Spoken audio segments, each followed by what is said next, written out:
নমস্কার বন্ধুরা, কাজল ভিলেজ কিচেনে সকলকে স্বাগত জানাই। রোজকার মতো আজও রান্নাঘরে চলে এলাম। বাড়িতে থাকা কয়েকটা উপকরণ দিয়েই আজকে আমি আপনাদের সঙ্গে মুখরোচক একটি সন্ধ্যা টিফিন করে আপনাদের সঙ্গে শেয়ার করব। তার জন্য প্লিজ প্রথম থেকে লাস্ট পর্যন্ত ভিডিওটি দেখতে থাকুন। ছোট থেকে বড় সবাইরই কিন্তু মুখরোচক হবে, আশা করছি খুব ভালো লাগবে। তো চলুন তাহলে শুরু করা যাক। তো দেখুন, এখানে তার জন্য একটা আলু কেটে নিয়েছি। এই আলুটাকে ঠিক যেরকম আমরা পোস্ত ভাজা করি আলুর, সেইভাবে ছোট্ট ছোট্ট করে টুকরো করে কেটে নিয়েছি। আর এখানে একটাই আলু আছে, আর আমি ভালো করে কেটে এটাকে ধুয়ে জলের মধ্যে চুবিয়ে রেখেছি যাতে না এটা কালো পড়ে যায়। তো দেখুন, এখানে একটা আমি ছাঁকনি নিয়ে নিয়েছি এরকম। আপনারা চাইলে এটা সুতির কাপড়ের মধ্যেও ছেঁকে তুলে নিতে পারেন। এইভাবে আমি আলুগুলোকে আগে তুলে নেব। আর এই দেখুন, আলুটাকে এইভাবে ছেঁকে তুলে নিলাম। আর অপর দিকে এবারে গ্যাস অন করে দেব। একটা এরকম ননস্টিকের তাওয়া গরম হতে বসিয়ে দিলাম। আপনারা চাইলে কড়াতেও কিন্তু করতে পারেন। তো দেখুন, কড়াটা কিন্তু বেশ গরম হয়ে গেছে। এবারে কড়ার মধ্যে দিয়ে দেব 1 চামচ সাদা তেল। তো এই সাদা তেলটা দিয়ে দিলাম, দিয়ে একটু কড়ার চারিদিকে এইভাবে ছিটিয়ে দেব। তো দেখুন, তেলটা কিন্তু বেশ গরম হয়ে গেছে। এবার আমি এই আলুটাকে তেলের মধ্যে দিয়ে দেব। তো দেখুন, এক্সট্রা করে যেই জলটা ছিল ওইটাও কিন্তু বেশ চলে গেছে। তো এখানে আমি একটা আলু নিয়েছি, আপনারা চাইলে এখানে কম বেশি আলু নিতে পারেন। এবারে আলুর মধ্যে কিছু উপকরণ দিয়ে দেব। এবারে এর মধ্যে দিয়ে দেব আমি স্বাদ মতো লবণ বা মাপ মতো লবণ। এই খাবারটা কিন্তু বেশ দারুণ সুন্দর হয়, আর খুবই কম উপকরণ দিয়েই আজকে আমি করে দেখাবো। দেখুন যেমন খেতে দারুণ লাগবে, তো কি বলবো, বিশ্বাসই করতে পারবে না না করলে। তো এবারে এর মধ্যে দিয়ে দেবো, লবণটা দিয়ে ভালো করে মিশিয়ে নিলাম। এবারে এর মধ্যে দিয়ে দেবো আমি গোলমরিচ গুঁড়ো। সেই দেখুন, গোলমরিচ গুঁড়ো নিয়েছি, এই গোলমরিচ গুঁড়োটা দিয়ে দিলাম। দিয়ে আমি এবারে এটাকেও মিশিয়ে নেব। আর এই সময় গ্যাসটাকে একটু আস্তে রাখতে হবে, দিয়ে খুব ভালোভাবে এইভাবে মিশিয়ে নেব। তো দেখুন, এটাকে বেশ নাড়াচাড়া করে একদম অনেকটাই শুকনো হয়ে গেছে। যে এক্সট্রা জলটা ছিল আর তেলটা ছিল, দেখুন বেশ ভালোভাবে মিশিয়ে নিলাম। এবার আমি এর মধ্যে উপকরণ দিয়ে দেবো এখানে ম্যাগি মশলা। আপনাদের কাছে যদি চাট মশলা থাকে তো চাট মশলাও দিতে পারেন। আর আমি এর মধ্যে গোলমরিচ গুঁড়ো দিয়েছি। যদি বাচ্চাদের জন্য তৈরি করেন গোলমরিচ গুঁড়ো দিলেই কিন্তু হবে। আমি একটু ঝাল দেবার জন্য মানে লঙ্কার গুঁড়ো দিয়ে দিলাম। দিয়ে আমি আবারও এটাকে খুব ভালো করে মিশিয়ে নেব। তো লঙ্কা গুঁড়োটা আর ম্যাগি মশলাটা কিন্তু বাদ দিয়েও এই খাবারটা করা যেতে পারে। তো দেখুন, এটা কিন্তু একেবারে ভাজা হয়ে গেছে, আর বেশি নাড়াচাড়া করার দরকার নেই।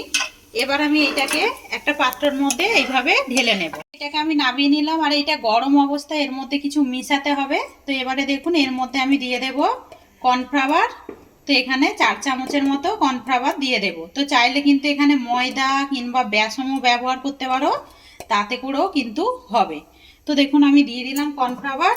আর দিয়ে দেবো এর মধ্যে অল্প একটু লবণ, যেহেতু কর্নফ্লাওয়ার দিয়েছি তাই জন্য লবণটা দিয়ে দিলাম। দিয়ে এবারে এই উপকরণগুলোকে এইভাবে খুব সুন্দর করে মিশিয়ে নেব। তো দেখুন, এখানে কিন্তু কর্নফ্লাওয়ারটা খুব ভালো করে এর সঙ্গে আলুর সঙ্গে মিশিয়ে নিলাম। আর এইটা কিন্তু গরম অবস্থাতেই এইভাবে মিশিয়ে নিতে হবে। তো এখানে দেখুন, একটা বাটি নিয়ে নিয়েছি আমি, স্টিলের বাটি। এর মধ্যে একটুখানি যা তেল ব্রাশ করে নিয়েছি। এবারে এখান থেকে 1 চামচ করে আলুর এই মিশ্রণ দিয়ে দেব। তো দেখুন, তো দিয়ে দিলাম 2 চামচ, দিয়ে দিলাম 2.5 চামচের মতো দিয়ে। এবারে এই একটা এরকম আমি, আপনারা চাইলে ডাল ঘুটুনি নিয়েও কিন্তু এইভাবে ভালো করে এটাকে চেপে বসিয়ে দিতে পারেন। এটা একটি মজাদার একটি রেসিপি। দেখুন, আমি আগেই বলেছি একদম মাথা খরচা করা রেসিপি। তো দেখুন, এটাকে খুব ভালো করে চেপে চেপে সেট করে নিলাম বাটির মধ্যে। অপরদিকে দেখুন, একটা থালা নিয়েছি, এই থালার মধ্যে এইভাবে উল্টে, তো এইভাবে একটু হাত দিয়ে একটু ধাক্কা মেরে দেব। দেখুন কত সুন্দরভাবে বেরিয়ে গেছে। তো এই একইভাবে এই বাটির মধ্যে আবারও আমি দিয়ে দেব। তো দেখুন, যতটা পাতলা হয় সেরকমই অনুযায়ী দিয়ে দিতে হবে। দিয়ে একটু চারিদিকে এইভাবে সেট করে দেব।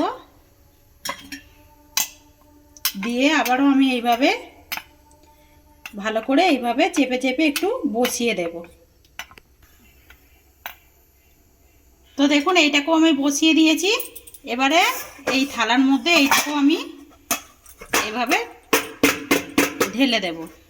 তো দেখুন, আরও একটা হয়ে গেল। তো এইটা একটু হাত দিয়ে এইভাবে একটু ঠিক করে দেব। এবারে এই একইভাবে আমি সবগুলোকে গড়ে নেব। তো দেখুন আলু দিয়ে কিন্তু একটা মজাদার খাবার তৈরি হয়ে এসেছে। দেখুন একদম কতটা সুন্দর দেখতে লাগছে। তো অপর দিকে দেখুন সাদা তেল কিন্তু আমি গরম হতে বসিয়ে দিয়েছি। এবারে এর মধ্যে এইখান থেকেই এইভাবে তুলে তুলে দিয়ে দেব।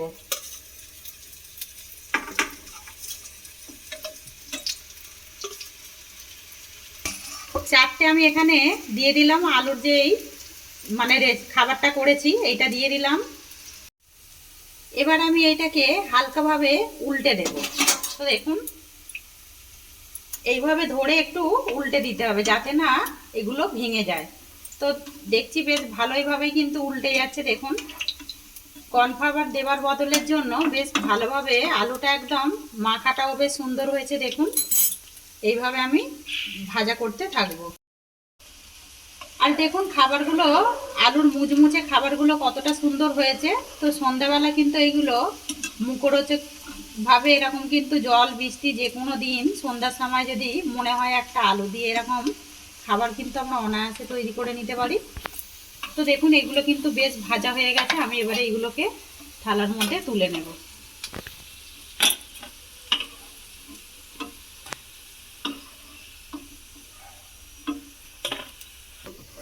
তো বাদবাকি যে আলু আমি খাবারটা করে রেখেছিলাম এগুলোকেও ওই একইভাবে দিয়ে দেব। তো একটু এখন একটু সাবধানে দিতে হবে যেহেতু কাঁচা রয়েছে এইগুলো। দেখুন আর দেখুন সব খাবারগুলোই বেশ মুখরোচক একটা করে নিলাম। সন্ধ্যার সময় কিন্তু একদম টিভি দেখতে দেখতেই দেখবেন এরকম খাবার কিন্তু অনায়াসে আমরা করে নিতে পারি। এগুলো খেতে কিন্তু বেশ সুন্দর লাগে। আর দেখুন বাড়িতে থাকা মাত্র দুটি উপকরণ দিয়ে একদম মুচমুচে একটি সন্ধ্যার মুখরোচক খাবার আমি আপনাদের সঙ্গে শেয়ার করলাম। তো রেসিপিটি কীরকম লাগলো কমেন্ট করে জানাবেন। যদি ভালো লেগে থাকে লাইক শেয়ার কমেন্ট করবেন, বন্ধুদের সঙ্গে শেয়ার করবেন আর এই ছোট্ট চ্যানেলটিকে সাবস্ক্রাইবার করে নেবেন। আমার এরকম নিত্য নতুন রান্নার জন্য পাশে থাকা বেল আইকনটি প্রেস করবেন। সবাই ভালো থাকবেন, সুস্থ থাকবেন। ধন্যবাদ। আবারও কোনো নতুন ভিডিও নিয়ে ফিরে আসবো।